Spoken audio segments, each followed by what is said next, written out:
Hey everyone, welcome back to another episode of Red Donkey Projections. My name is Lucas, I have Erica as always, Hey guys. and today we'll be discussing, first of all, that Biden is up a lot in the polls right now.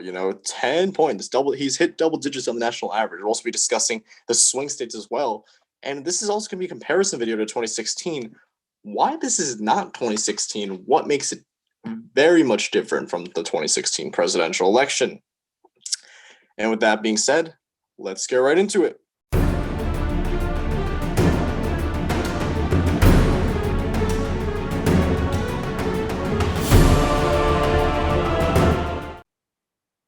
All right, let's start here by discussing the national forecast. This was very recent that we saw a huge bump for Joe Biden, and I think it had to do with it. I think debate definitely had a part of it. And the second reason why could be because of Trump's COVID-19 diagnosis. He went from 7 points to 10 points, essentially. uh, I want to say overnight, but it's Yes. obviously wasn't overnight, but it was basically overnight at this point.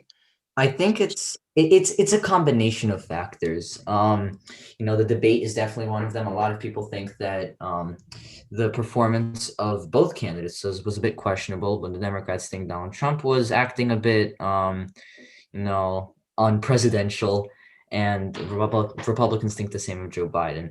And then when Trump got coronavirus, the Democrats were, they were saying it was inevitable, but they were pointing that out. And now they're thinking that he's not being very transparent. The Democrats think that he's not being very transparent with his results and his negative testing, and that's really it's really infuriating them. And the last general point, as I've mentioned in my other video, and our other video, which you can check out, interest overall is very high. I'm seeing that Taylor Swift is in support of Biden, and Justin Bieber's wife is in support of Biden. And so overall, even for like the general public who aren't really into politics, interest is very high. We're very close to the election, less than a month. So things could change for each side. But right now, Joe Biden is seeing a bit of a push. I definitely agree. And right now, Biden's at the highest point he's ever been. He's leading 10.1 points in the polls, and we're less than a month away from election day. Oh, but you might say, oh, weren't the polls fake? Aren't the polls fake? They're all fake. In 2016, wasn't Hillary up 90 points in the national average? Does 98% ring a bell to you? First of all, the 98% was from the Huffington Post, and the Huffington Post does lean to the left for sure. And they did the data didn't show 98%. If you looked at the polls the last day before the election, you could kind of see that Trump might actually had a chance of winning. And the reason for that was because in 2016, there was a very, very, very high number of undecided voters because both candidates were seen as very unlikable. And as a result, a lot of people didn't really, a lot of people said undecided in the polls. And a lot of the mainstream media, they ignored the undecided number essentially, and they just paid attention to the margins. And that's why everyone was so shocked to see Trump win. What essentially happened was a lot of the undecided voters sided with Trump, and they sided very close to the election. And for those reasons, Trump ended up winning the election. But let's talk about what's a little bit different this time. First of all, no, Hillary was not up 90 points at the polls, whatever, 60 points, whatever you want to call it. But she was only up 3.2. The polls were actually very close in that the actual victory was a 2.1% victory. Now let's talk about level of support. 46% and 43% for Trump. That is a pretty high, well, okay, also taking into account third-party voters.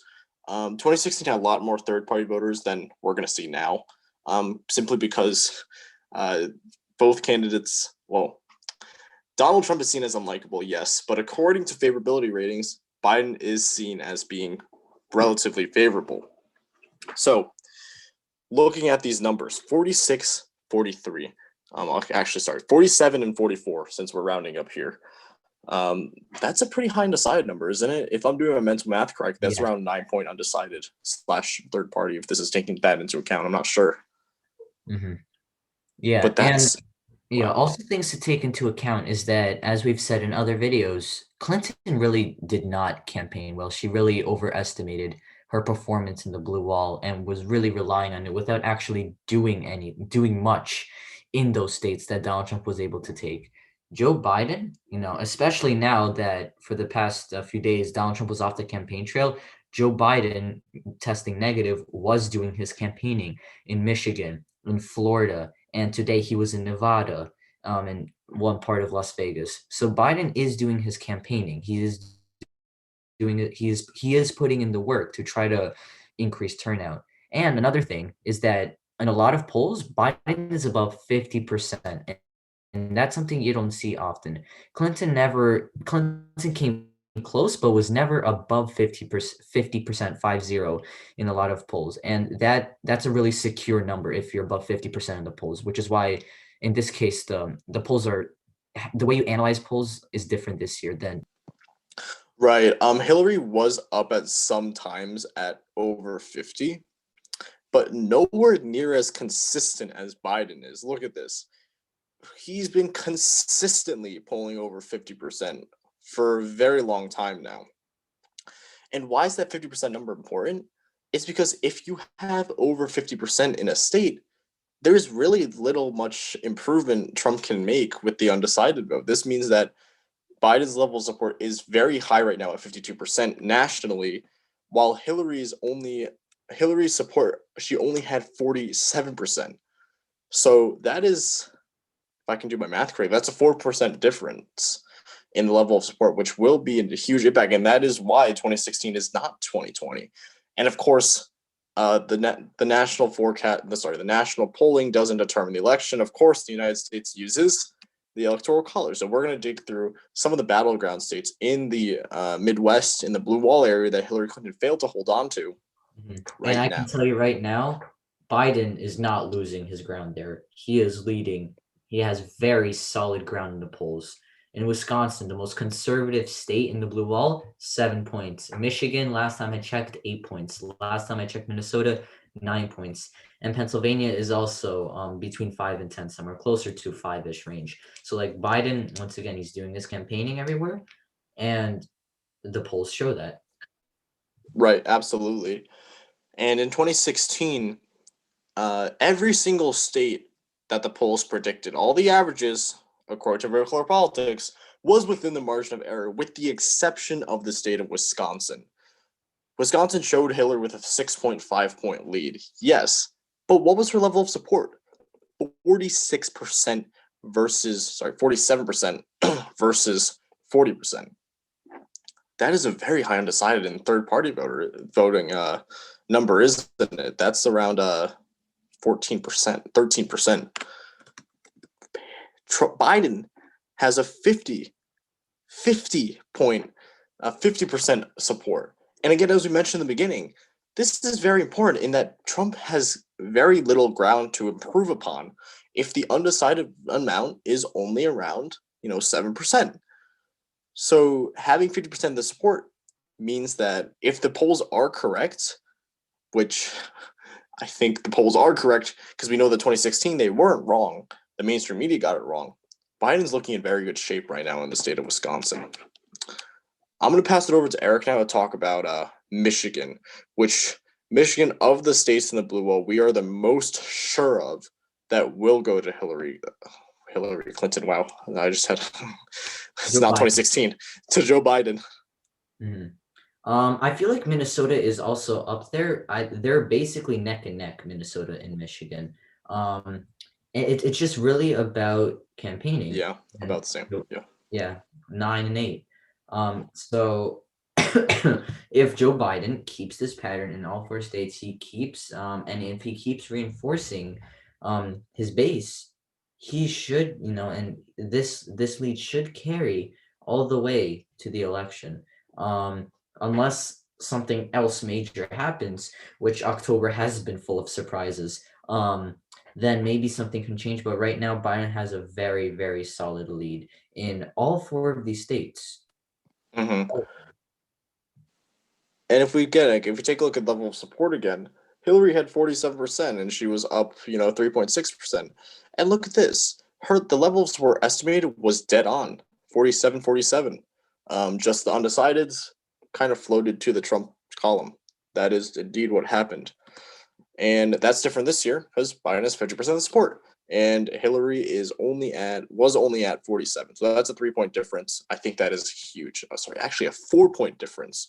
So again, Biden is in very good shape in Michigan as well, and that's why this is not 2016 in Michigan.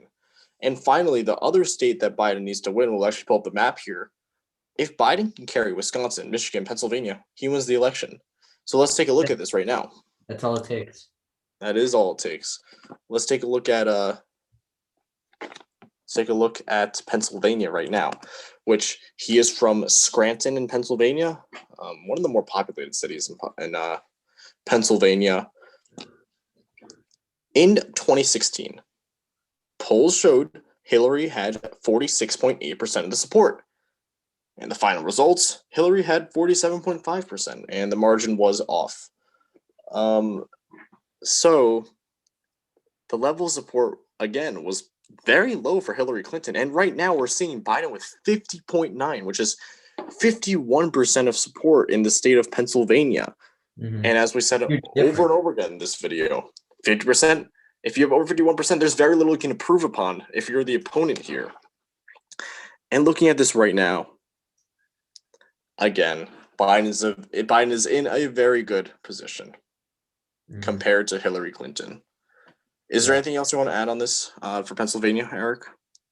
I just wanted to add in general that it's pretty unlikely that something like Hillary Clinton's emails is going to happen to Joe Biden. He's very open about stuff. He's a pretty non-offensive candidate. So I really can't imagine something bad happening to him other than, God forbid for anyone to get this virus. But other than that, we'll see what happens, right? But right now, the consistent results are in Joe Biden's favor. That's simply put. I mean, it's definitely possible that we could get another October surprise. But so far, of the 2 October surprises we've seen with the taxes and Trump getting coronavirus, this is looking quite good for Biden at the moment. I'm sorry. The 2 surprises didn't impact Biden. And actually, in a sense, did end up helping him. But it will be very interesting to wait and see if we will see other surprises happening this month, because we are very close to the election. And that is the end of the video for today. Thank you all so much for watching this video. We made a double upload today, so be sure that you like both videos, subscribe to our channel if you like the content, and we'll see you in our next episode whenever we upload again. 2020 will be quite the election year. See ya.